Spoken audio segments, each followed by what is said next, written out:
Go, go, go!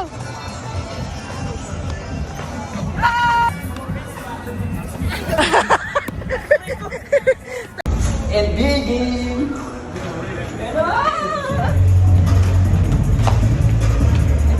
Oh! Guys, tingnan nyo. Guys, yung dating pinapangarap mo manood, hindi mo na kailangan pumunta ng Amerika. Dito na guys, dinala rito sa Abu Dhabi, sa Etihad Arena.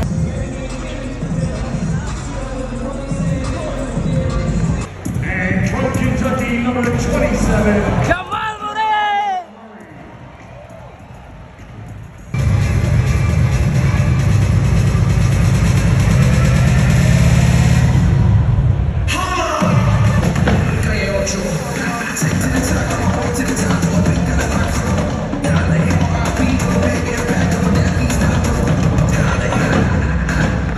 Ayun na guys, naglalaro na. Everybody clap your hands.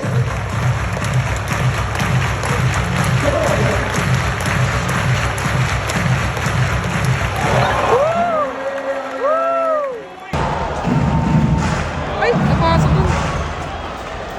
Ayun, dak-dak na!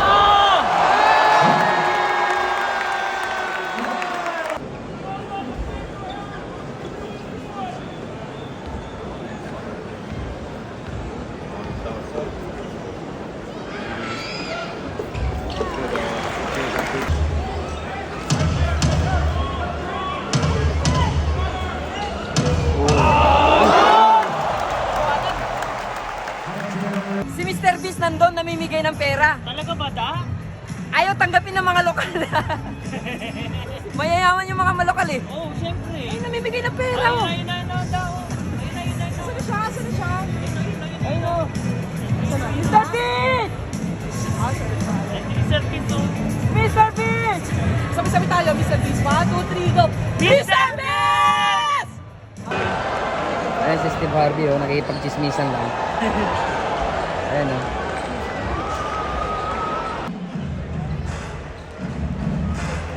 Dito mo. Relax na relax oh. Tapos si Kevin Garnett nandito guys. Kevin Garnett natin. Ayan oh. Ayan. Kevin Garnett. So next foul is on number 29. Ayan guys, third quarter na, ang score 81-64 lamang yung Celtics. Guys, grabe. Ang galing ng depensa ng ng Boston Celtics, hindi makapalag yung yung Denver Nuggets. Ang galing ni Jason Tatum, si Jaylen Brown, ang galing guys. Tingnan niyo. Ayun oh. Tingnan yung depensa guys ha. Tingnan yung depensa guys. O, tingnan yung grabe guys, kaya tinawag silang most defensive team sa NBA. Ayan o, hindi makapalag o. Pumasok nga lang. Dito lang. Tapos na guys, grabe guys, ang dami namin nakita, napakaswerte.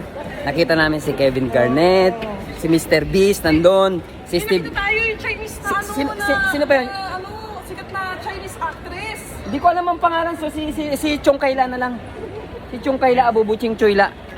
Ayan, tapos si Mr. Beast, nandun si Mr. Beast guys. Imagine guys, sino mag-aakala na makikita namin si Mr. Beast doon? Namigay siya ng pera, ayaw tanggapin ng mga lokal.